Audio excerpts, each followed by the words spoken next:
বন্ধুরা, এই যে পাতলা পাতলা মাছের ঝোল করবো। ছেলে মেয়েদের ঝাল খায় না, এই জন্য আস্ত লঙ্কা দিয়ে দিয়েছি।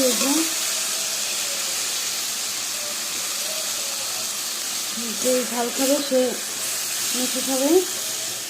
মাছ ভেজে রেখেছি।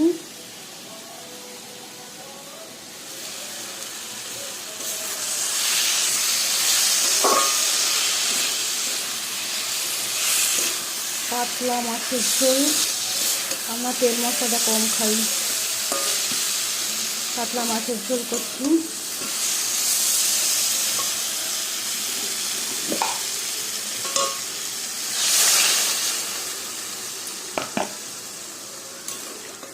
দেখো বন্ধুরা, একদম পাতলা।